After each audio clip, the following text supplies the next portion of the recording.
Hi guys, welcome from Pax Europiana, this time from the Fireside Talk. This is actually my new series, Fireside Talks, to also celebrate my birthday today.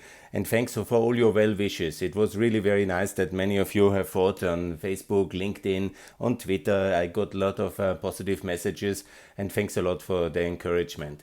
Today at this fireside talk, it's very meaningful because it's also the start of the Forum Alpbach, and that always is at the end of August together with my birthday. Maybe you have seen some of the videos I made last year during the Forum Alpbach. I'm not sure I can go physically, but I will digitally be in Forum Alpbach. I registered for 90 euros. You can go there. And this was my birthday present for myself. I will be basically digitally there, and I will also contribute to the debate with videos, fireside talks. That's a bit the speciality of the Forum Alpbach. Many of you who have been, they know that fireside is this evening kind of get-togethers where we discuss about important issues and where we formulate what we also want to do in the future. And that's obviously very important. At a birthday you have some wishes, and also at these fireside talks you discuss. It's quite hot. So it's a real fire here.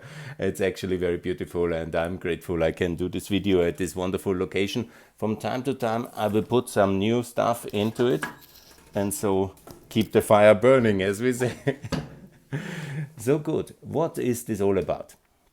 The future of Europe, obviously, is the topic in Alpbach as well. How to fund Europe and how which future should be. And after the fall of Kabul and the conclusion of this tragic Nord Stream 2 deal and the visit of Mrs. Merkel in Moscow and in Ukraine, the future of Europe now in front of the German election is very much a big discussion point, and what we should do. And here comes my birthday wishes, but also my content here of this fireside talk and what Pax Europiana ultimately is about.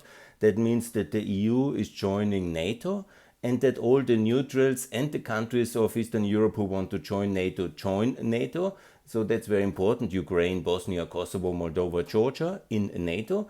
And also that we have a faster enlargement of the NATO members. So not Serbia, obviously they first have to join NATO, but then everybody else fast in, especially Macedonia, Albania and Montenegro, North Macedonia, obviously. And to make it very clear to the Bulgarians that we have no patience for their kind of extravaganza in vetoing. That's also very important. How we can do that? Obviously by enlarging Schengen zone. They want to be in Schengen. That's the real background of this whole mess. And they want to be in OECD and in the Eurozone. And they will be in the Eurozone now. And the OECD should also be open for Bulgaria, Romania, Croatia very fast, and for Cyprus. And Schengen should be also enlarged because we shouldn't have second-class members in the European Union. And that's very important to have them in the OECD, in Schengen, and also in the Eurozone, Romania as well, and Cyprus is already in the Eurozone, obviously, but I will talk about Cyprus in an extra video in the future.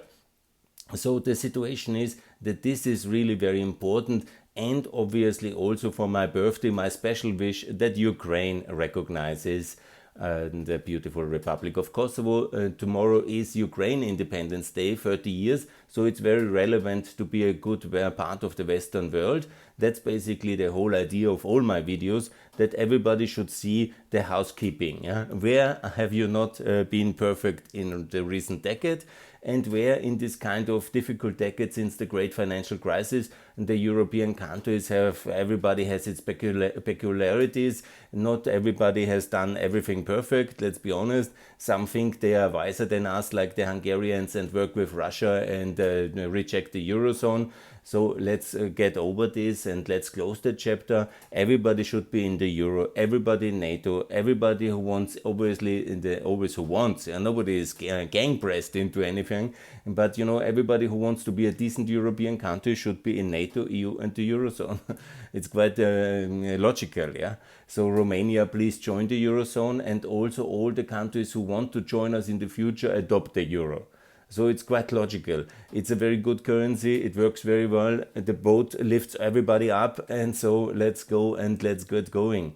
And we are in this confrontation with Russia and China. You see, we lost Afghanistan now due to bad strategy. And we have to recover some ground here. Ukraine wants to join the West. Of course, Ukraine is not perfect. They have not recognized Kosovo. They have not done all the reforms. So let's get going and adopt the euro, obviously in Ukraine, join the European Customs Union and recognize Kosovo and get ready with all the reforms necessary towards NATO membership in 2023. That I made an extra video about it, but that's really very cool thing to do. You know, you cannot reconquest, is not possible, so forget to a certain extent the immediate unity prioritization which some in Kiev have, but join the West, it's much better. And so we have a much stronger European Union, a much stronger NATO, and a much better alliance with our friends in America. And that's most important because, as you see, without America, we are completely hope and useless, as we see in Afghanistan now. We can do very little without American firepower, protection, and military equipment. And so on and so on, a lot of other stuffs as well. And so we need also not to overstretch the patience of the Americans and get ready to do all the things we have to do. That means Austria to join NATO, Sweden, Finland, Ireland, Malta, Cyprus, obviously Cyprus as well. And you know, I'm very big advocate of new states, but let's get a little bit clear what do I mean with here. Failed states should be divided before we have a defeat like in Afghanistan. Working European states it should not be divided, obviously. No to division of Bosnia, like the Russians and Serbians wanted. No to division of Cyprus. Yeah?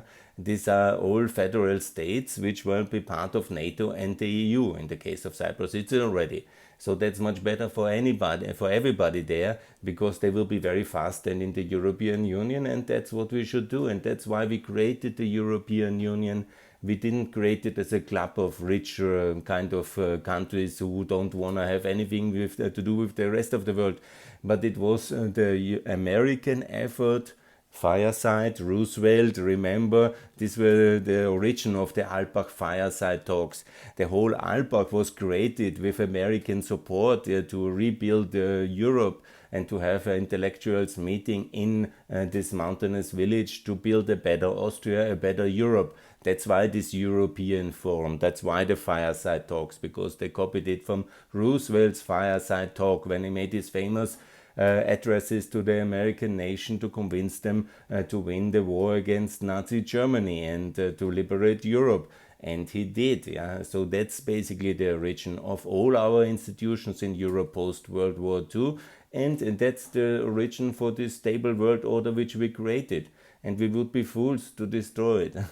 We just have to do the housekeeping, the house cleaning, and that's why I made this list of 30 things to do, 21 things to do for the European Union and the West in terms of membership and kind of openness from. And if anybody wants to do me a birthday present in Spain, recognize Kosovo, in Cyprus, recognize Kosovo, in Moldova, in Georgia, in Ukraine, in obviously Bosnia, all our friends who want to be with us, recognize Kosovo. That's the message of the West. Yeah? That's the unity we need. And that's what I also call on my birthday for all my friends, wherever you are, please help me in this. Because it's very important to show more unity and to really live more unity. And we don't need the Romanians to explain us what is NATO or that they explain us how to treat Serbia and Bosnia and Kosovo. No, no, no. Please fall in line with our lines. Yeah? We are one West, yeah? And we made our decisions for good reasons. And so please, on that one and on all others, if we don't, Romania is a good example, not recognizing Kosovo, then also complaining that they are not in the Berlin for the Balkans process, but not able to join the Eurozone before 2028, and then at the same time not really very helpful when it comes to Ukraine in the European Union, not building the highways necessary, etc., and so many things. So what we all need to do in this EU of 36 members, which we are in the process of creating with Moldova, Georgia and Ukraine, that we are a little bit faster and better. And if the fall of Kabul is not a shock, I don't really know what kind of shocks we additionally need. And I'm sure the Russians and the Chinese have prepared other shocks for us, especially the Russians. Yeah? The Chinese care a little bit less for, this kind of disruptive agenda. They are more concerned with themselves. but the Russians prepare this kind of negative agenda against us, and we are not able to prepare a positive one. It would have been so easy to integrate Ukraine and Georgia into the Regional Cooperation Council and the Central European Free Trade Agreement. That is my campaign now for 4 long years. Nobody listens because of Ukrainians' arrogance and ignorance, same for Georgia. At the same time, European appeasement to separate the Balkans from the Eastern Partnership. A complete mistake. We only have one NATO, one EU, one euro, one tool for this. And then we have two regions because we treat the ex-Soviet Union different from ex-Yugoslavia. Because we somehow have agreed more or less to be faster for integration with ex-Yugoslavia because we think that Russia accepts us easily and we sacrifice the Eastern Partnership countries somewhere in a buffer status. And instead of really adopting our instrument to the changing times, we keep everything like it was once because changes are very complicated and that's painful.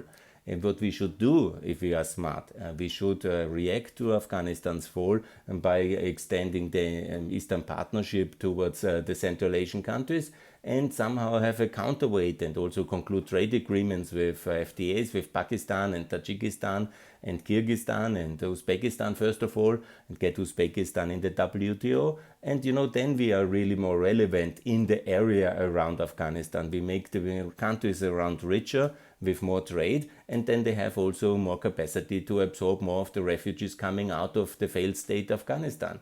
And one day it will anyhow break up, and we should be ready for that. But nevertheless, we cannot have a big refugee crisis, but we can also not reconquer Afghanistan.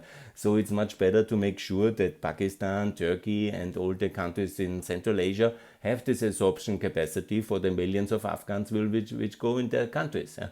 And no, it's not to make friendship with Russia and Iran, and that's not the way. Obviously, with China, yes, we should work much closer with China in some aspects economically, because to try to break them out of this Russian-Iranian phalanx in which they are, unfortunately, very much. And that's why I have argued so often to open up OSZE and to have China and India and Pakistan and Afghanistan in. If we would have started from the start in 2002 onwards to integrate Afghanistan as a full member in OSZE, maybe things would have been going much differently. But no, we are just not ready for any kind of strategic approach with smart thinking. And then we continue everything like it was in the past. Every changes are too complicated and needs a lot of discussions, and then we don't move forward. So that's a little bit the thing. Good, we need more fire. Keep the fire burning on my birthday to have a really beautiful fire here.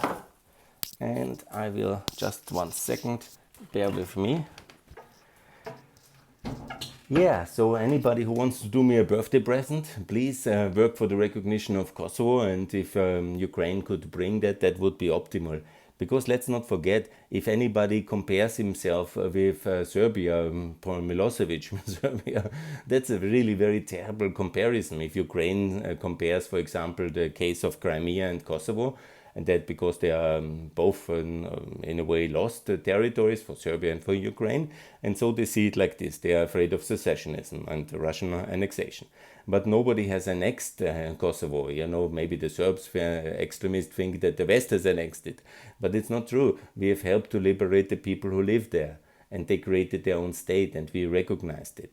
And there was a genocide before. This was all totally not true in the case of Crimea. They wanted to be independent as well in 91, but then they were more or less in the Ukraine quite happy. And when you are afraid of a potential independence of Crimea, don't worry, anyhow Russia will never allow that one as well. And so the idea to compare the two cases is completely ridiculous and counterproductive, and puts you in the camp of Serbia and Russia. And that's exactly when some countries don't have on maybe medium issues a strategic debate, and just their own fears are driving everything. And then it's getting very complicated, because then they don't want to join the Regional Cooperation Council and CEFTA because Kosovo is there. And then they somehow think that they are very special and join Europe directly, in a complete misunderstanding how difficult this debate is for Ukraine and for Europe. And the soft backdoor via the Balkan is closed for them because they are afraid of then Putin making jokes about Crimea as Kosovo. And their own misunderstanding of their own reality and their own reality of the Balkans then allows Russia to be a big power in the Balkans, but Ukraine, which is also a very important part and a very important country and has also all the rights to have her own Balkan policy, is not having that because of this kind of lack of understanding, knowledge and care. And that's what I wish on my birthday, that there will be some improvements in our European structural thinking and strategic thinking. And when the Forum Alpbach now talks about the future of Europe and how to organize everything, obviously much closer with America, obviously much closer than also with each other. We need, of course, all the assets we have seen that we lack in Afghanistan evacuation at the European level. Mr. Borrell can do nothing but call Sanchez from Spain in order to have some transport capacity. And we need obviously also more money at the European level. I was calling for additionally 0.4% of European GDP to be devoted to defense and spent by the European parliamentarian process and budgetary process in the European Parliament, not by the member states, because most of the problems we see is the member states. The member states are incapable to respond. They take a long time with decisions. They have a lot of capacity problems from the fight against natural disasters, as you have seen with the wildfires and with the floods in Germany. And they have a lot of problems to respond to military crises. So then we need more centralized resources, a capacity centralized for emergency response, fast to be deployed, and also the funding at the European level for all this. That's absolutely important when we want to be more relevant. And I'm not talking about geostrategic commission, because that's anyhow, I think nobody in his real mind can use that term after our debacle of the last 1.5 years in most aspects. So to resurrect in a way the confidence of the Europeans, we need also some clear reforms. More funding, more competencies on the European level. The EU to join obviously then the NATO as an independent entity. That is also then breaking this reluctance of the neutrals, which we have to really squeeze very hard. The Irish and the Swedes and the Austrians and also the Cypriots and the Maltese, because they cannot define the European strategic security interests in their peripheral kind of neutralism and immoral kind of money laundering aspects. They cannot dominate European security policy. If they want to leave, goodbye. It's fine for me, and nobody will leave ultimately, because all of them see how important it is to be united, and no country could achieve the prosperity level without the European internal market. And also it's quite good to have some kind of central resources to be able to fly your guys out of Afghanistan, as we see now when we desperately need it. Good. So far, so clear. When it comes to the euro, I made my case very clear, and there's unfortunately little support for it, but that's really very, really sad. If you don't believe in our institutions, then the people who don't believe in our institutions and run them, they are the wrong people. They need to resign. Because if you don't believe in the institution you run and you don't recommend it for other people as the right tool, then the question is, what are you doing there? So anyhow, it's my birthday. I want to thank everybody for the support in the last years, also in the difficult years and in the many missions in Macedonia, Ukraine, and in all these complicated years. Everybody who supported me, everybody who gave me a like, and everybody who is for a united, strong Europe, for Europe, including Ukraine and Moldova, Georgia, obviously also Kosovo, Bosnia, and first of all Albania, Macedonia, and Montenegro, but also one day Serbia. Please give me a like. Everybody who is in favor of the euro as a tool for peace and unification, and everybody who is for peace, and please give me a like. And more of my videos to come here from the Fireside. Thanks a lot for listening, and more to come. Best regards. For peace. Bye.